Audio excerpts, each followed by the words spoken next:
Hello everyone, and welcome to another episode of Xaereth Prevails, a Grand Arena story. So guys, we're a little bit behind on the videos. I've just been hitting technical issues. I'm not going to be doing more of the GOTB stuff this time, not because I didn't play well. I played okay, I played fine. I actually have days 2 and 3 recorded, and they're just not like uploading for whatever reason. It's taken me a long time to try to figure it out, and I still haven't. And frankly, we're almost beyond the GOTB stuff, so I apologize if you guys liked that. I would actually love to hear that in the comments if you liked that. You know, if you want more of it from next month, I will totally do that for you. But for this month, I just have to stop because it's causing me headaches. Anyways, what we're gonna do for this video is the format's gonna be different, and I would love feedback on this as well. So what we're going to be doing, I wanted to just do, I wanted to try a new play style kind of in 3v3 where I keep my Galactic Legends and a lot of my good teams, and I counter my opponent's really good teams with them for high banners, because I figured out how to do that on a lot of them. And if you guys want to see that, that's actually going to be in my next match. I have a lot of that, but my opponent actually swerved in his strategy. After looking at all of his GAC history, he'd never really done this either, but he also kept all of his good teams for offense, and so the zone strategies and the team selection and stuff, that didn't really matter. The main thing was trying to be as efficient as possible. So what I'm gonna do, guys, is I'm just gonna show just one after another, just a reel of all the different fights I had without even showing you guys zones. You guys will see my defenses at the end and my final results, but it's not going to be like this really super in-depth strategy thing that sometimes I do. We're just gonna see how fast this goes, and hopefully it's pretty good. So let me know if you like this style. This is kind of an Indigo style fight. Hopefully it's short and to the point, and you guys don't have to deal with all of my prattling about greater strategy. That will be in the next video. So with that said, real quick guys, let's jump to thanking my patrons. You guys are amazing. Huge shout out to you guys. Man, I'm just so overwhelmed, guys, by how much support you guys have been giving me. I don't know what I'd do without you guys. Truly appreciate you all. Alright guys, so the only team that was very credible that my opponent left for me was Sith Eternal Emperor, and he is only double Zeta at this point. So he's not super impressive. He is Relic 7, I believe, but really what you want to do here, Rey will actually do worse if she brings someone else, but she can in 3v3, she totally can, at least Ultimate Rey, she can totally beat any Sith Eternal Emperor, even if he has all of his Zetas. So my Rey is offense modded, so she's going to do more damage. She has less hit points, as you might be able to tell. But you just want to wait for whirlwinds to be able to take these guys out. The thing is, Sith Eternal Emperor can't link his damage, or whatever it's called, the debuff that is called linked. He can't use it, and so he if there's only one character, and so all you have to do is send one really strong character, and you eventually just kill him. You got to kill the ads first, but that works. So after that, I took out, this is still in the bottom zone. He has his General Grievous squad. I've been trying my Nightsisters out to mixed success against the Grievous squad. Well, gosh, that's kind of like a spoiler for next fight, but the fact is, the Nightsisters, it's pretty scary in 3v3 and 5v5 to counter Grievous with Nightsisters, but Nightsisters do a pretty credible job of countering him. So in this particular build, I feel like this is one of the weaker builds, because there's no taunts at all, and B1 isn't there to feed a ton of turn meter or provide all these crazy stats or anything. So in a lot of ways, this is one of the weaker comps. So what I'm trying to do here, I'm trying to figure out exactly what I want to do. Do I want to kill B2? Do I want to just hit Grievous? What do I want to do? And in this case, you want to kill B2 because he's just going to keep feeding turn meter and doing all these debuffs for Grievous. You can see the spirit is gone, we got her back, and now we gotta kill Droidica. And it's like, the only way I can actually kill Droidica is if Spirit is alive and can dispel Droidica, or there's like the little window where Droidica can, can be hurt. But one way or another, this was a pretty smooth fight, actually. I always feel like it's like clench time. That's kind of the meme when we do these streams on Twitch, but it never felt like I needed to clench that much. So this is a weird team. This is a 5s lead with Echo and Ahsoka. So they're all 501st. And here's the thing that I realized a little bit into the stream, or into the fight. So you want to kill Ahsoka, because 5s can't sacrifice himself for Ahsoka. Ahsoka's Relic 7 here, by the way. Which is kind of scary, because she kind of hits hard. Sometimes it feels like, but the reality is she doesn't hit that hard. She's just really hard hitting in a Padme squad in that context, when she has like Anakin around her and stuff. Now, for a while there, I was trying to get the contract, and then you'll see that I switch my focus to 5s, and 5 starts doing some crazy damage, Echo assists, all this crazy stuff. And what I realized is 5s is going to sacrifice himself if we kill Echo, and Echo will get all that stuff. But if we get damage or healing immunity onto Echo first, then if we can kill Echo and just have 5 sacrifice himself, Echo he'll have healing immunity, so he won't gain all the extra hit points and protection and all of that stuff that he normally gets. Now it takes me a while to realize that, of course, but you can see I'm hitting 5s, and he just keeps not being stunned, and then he just hits back a ton, and Echo helps. It's ugly. Not necessarily something I approve of doing, but I kept doing it for a while until I was like, I think I'm gonna just lose here if I don't do something different. That's when it occurred to me. Get healing immunity onto Echo, have Echo kill Echo, and once I kill Echo, then 5s will sacrifice, and then you see he still doesn't have any health because he has healing immunity, and 5s heals him. That counts as a heal when 5 sacrifices himself, and then you can just kill him. So 53 banners. It was looking grim for a minute until I realized what I was doing wrong, and then it was no longer looking grim.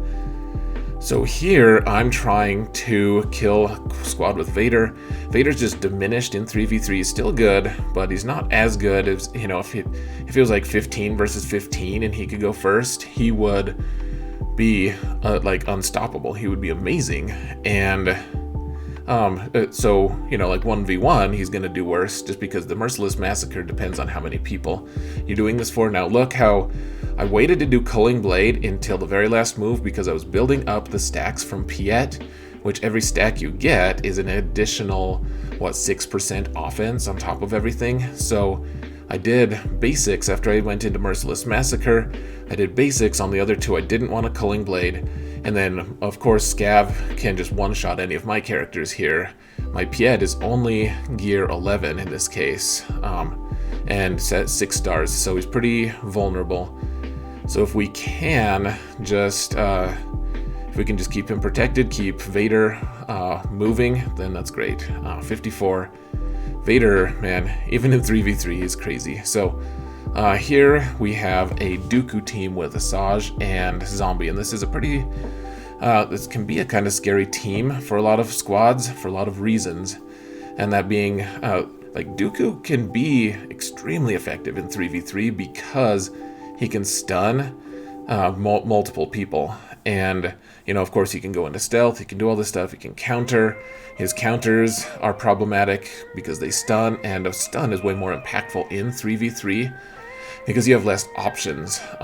That's taking like 1/3 of your team completely out of commission, or in this case you can see my First Order Executioner and Fox and crew are both stunned, and man, it was like, am I gonna actually be able to get through these guys? And Zombie's taunting, and I'm not killing Dooku, and he's stunning us, and it's just pure madness. That being said, because we have Watt here, he's our saving grace. Like, I think that a regular First Order team would have probably just been chopped to pieces at this point. But Watt just, I mean, we're not really close to dying. We're maybe at risk of timing out potentially, but otherwise this is a really interesting squad. I might experiment with it actually in the future. You know, Dooku lead makes Asajj do things like counter, which is interesting, I guess. And here I wasn't hitting Dooku because I wanted Executioner to get the kill. I don't know why I really cared about that. Maybe I just was worried about him countering, which I don't know. Him countering doesn't really matter that much, frankly, against Kylo Ren Unmasked, because he has the tank tech, and that means that whenever it's his turn again, he just dispels before he takes a turn, so may as well. In this case, though, we don't want to kill Asajj with Kylo Ren Unmasked. I think I hit him just because, or hit her because I knew she wasn't going to die from his pathetic attempts at combat. It's like this guy, this is the guy who tried to challenge Jedi Master Luke in Episode 8, and of course he couldn't kill him. Like, what did he expect if Luke was actually there, that he could actually kill him? I don't know. Like, guess you could try to stun him. Anyways, didn't work. Now this Mothra team is interesting. Chewpio acts a lot like a rebel fighter. He's not a rebel fighter, but he can act like one because he assists when any rebel goes. He can revive if I kill a rebel fighter, and Mothra does revive that rebel fighter, then Chewie can revive. But 3v3 it's kind of funny because if you kill Chewpio first and then you kill the other rebel fighter, Mothra and the other guys just die, and it doesn't actually have any impact at all. So kill Chewpio first, and then the rebel fighter, and you're good, which you saw. Now, there wasn't many teams here to choose from. I still had my Supreme Leader Kylo, so I decided to go for the High Relic Bossk team, just because you can see the Bounty Hunter's Resolve doesn't work on him because he disallows revives, and I mean, this boss squads can cause huge problems in 3v3, so got rid of them. This is the other candidate to potentially use Supreme Leader Kylo, but I decided to use my Traya squad because of a funny interaction. So Mando is kind of scary because if he gets his contract, then he can just disintegrate us, right? He has his Annihilate thing, but the other piece of it that we always forget is Mandalorian also has a requirement. If he wants to do his disintegrate, he needs, critical chance up, critical damage up, something like that.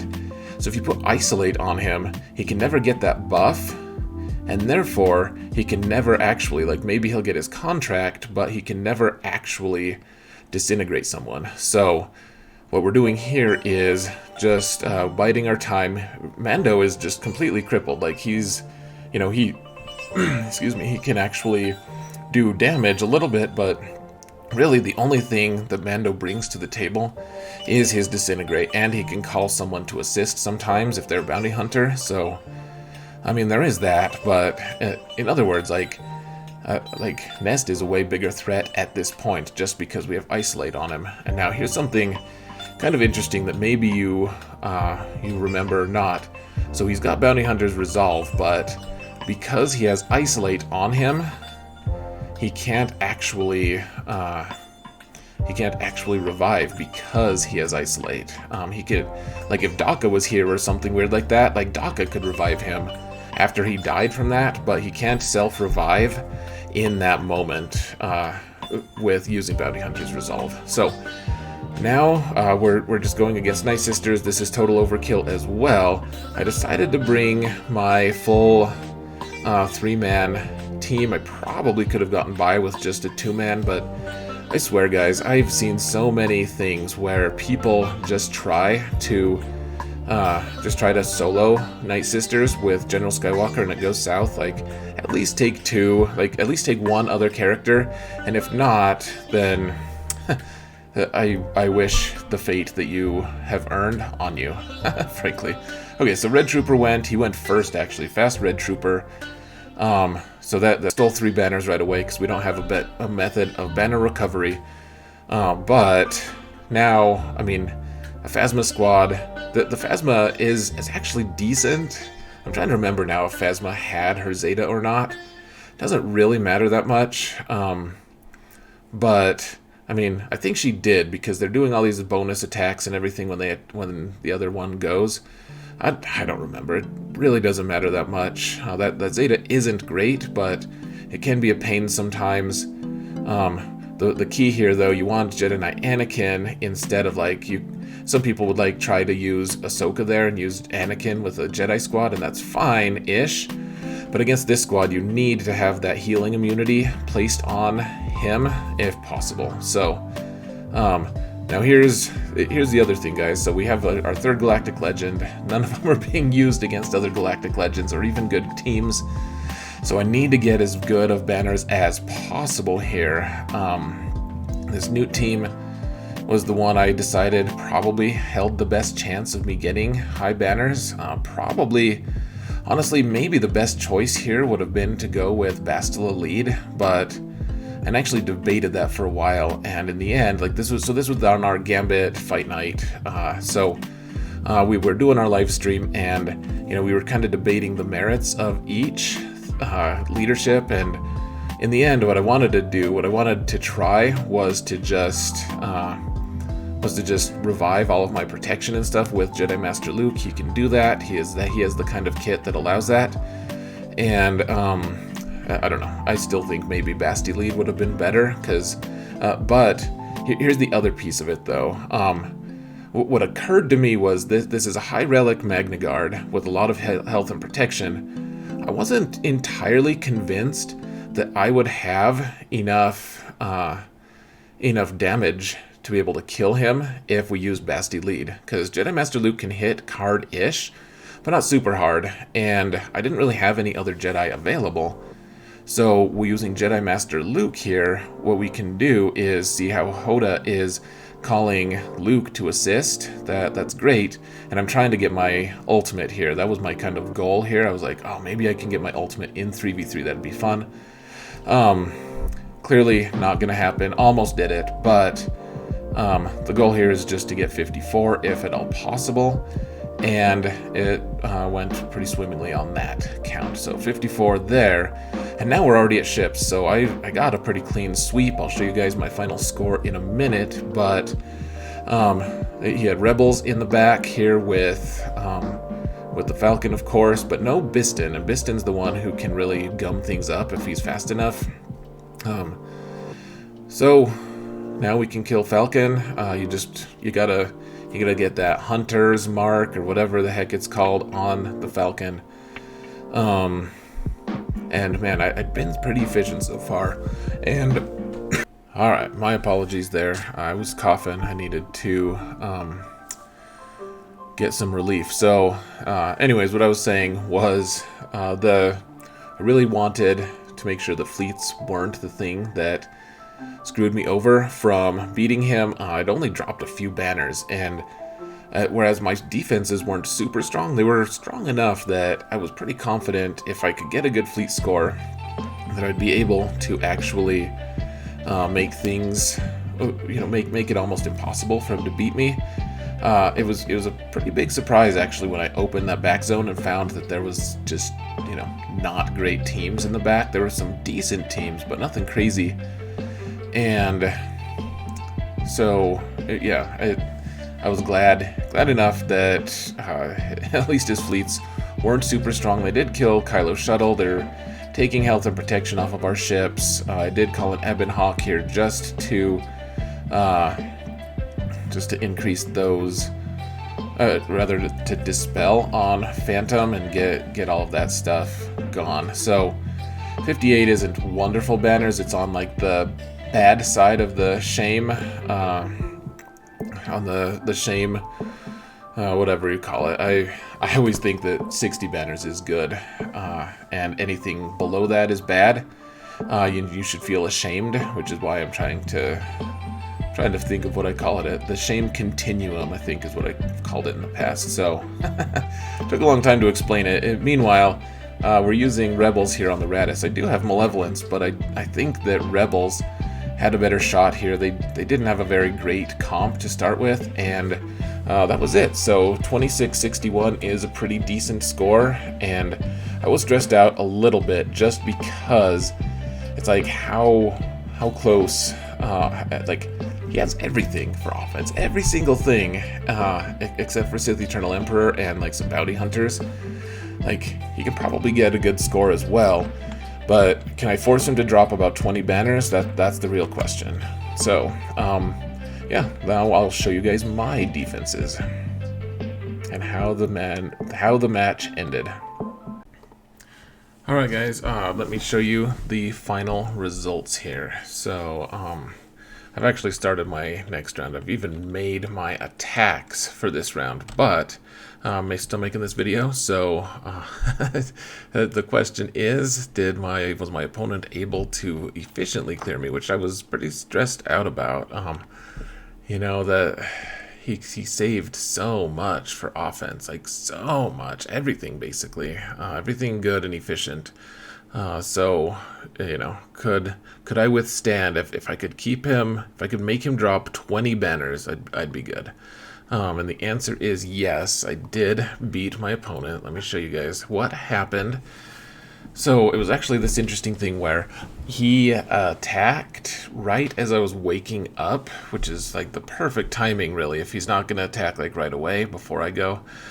So he killed the Asajj team, and then I saw, like, when I was just opening my phone, I looked at this, and he was in combat with Commander Luke, and instantly when I picked it up, like Commander Luke's health turned yellow, and that was it, and he had failed an attack. So I was pretty excited, clearly, because that meant I won. Like, it took all the suspense out of everything, and then he proceeded to one-shot every single other thing really fast, because he had all his good teams. I'm sure that was like his one sketchy matchup, and he failed it, thank goodness. And then he sent me a rude message, which I'll show you guys in a minute, but then after that, he attacked my fleets in a desultory fashion, which means I think he's just trying to mark it so that people can scout me and know exactly what my lineup is. So that was fun. Now here's the match that he... here's the message I sent. So I just said, looks like we're having an efficiency match, and then he opened it. You guys can't see any difference now in the timing, but what happened is he made his attack. He made his attacks, and he lost. Like he opened the thing. He opened the chat. He made his attack like 4 hours later, and then he sent me a swear word, gratulation, and left. So, screw that guy. And I'm glad I beat him. So, who knows if he could have beat my fleet. He, at this point, so, just to be real clear, guys, he could not, even if he got max banners on fleets, he couldn't have won at this point because he had dropped that 20 banners, and then, you know what, even if he had not failed on Commander Luke, I still would have won. He dropped enough banners. So yeah, even if I spot him 20 banners, he can't beat me, which is great, because, like I said, screw that guy if he wants to be a sore loser. I have no patience for him whatsoever. So, anyways, guys, I'm going to let you go here. I hope you enjoyed it, and stay tuned for the next one. It is a pretty good one, in my opinion. So, thank you all so much for watching, and remember that in all things, Xaereth prevails.